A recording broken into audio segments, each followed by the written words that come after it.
We also are really close. Daryl Eustache's beloved brother, Douglas Eustache, was found unresponsive in a townhouse complex in Kamloops, BC on June 8th.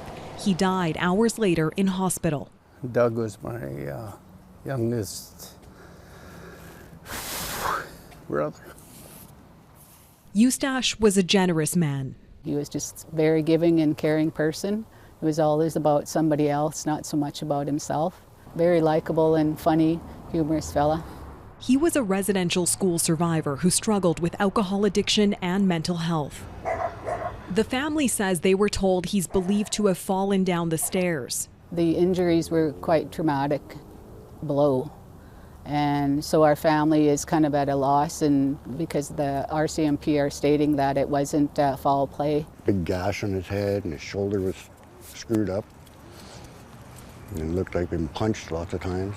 Neighbor Jason Byron says he saw Eustache and 3 others entering the unit, and all of them except Eustache leaving the next morning. There was blood upstairs, there was blood downstairs, and they had a stun baton in there. Were you interviewed by police? No. Eustache's sudden death has raised questions for his family and the community, which has long faced systemic discrimination. The BC Assembly of First Nations says Indigenous people are twice as likely to experience a problem with the criminal justice system and to mistrust their local police service.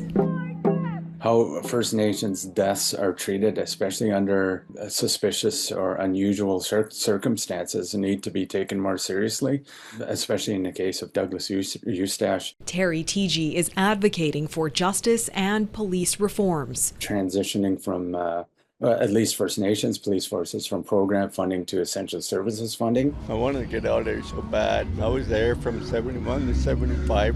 In a 2021 Global News interview, Eustache opened up about his experience in the assimilation institution known as the former Kamloops Residential School. I was raped and abused, mentally, physically, sexually, and all that.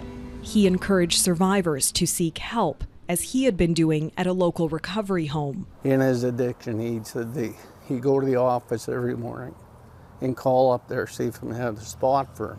In a statement, Kamloops RCMP said every sudden death, regardless of the identity of the deceased, is investigated with equal urgency and thoroughness. That is an outright lie. There's more than enough evidence out there that shows that cases involving Indigenous peoples are not treated the same. Kamloops RCMP told Global News there are no developments in the case. Neighbor Jason Byron says he still hasn't been contacted by police for a statement or an interview. Eustache's loved ones say their rallies for justice aren't a fight for one man. It's part of a movement for recognition and change in a system that too often neglects Indigenous voices. It's not only for him, it's for our First Nations people to be able to work together and heal together. Neetu Garcha, Global News, Vancouver.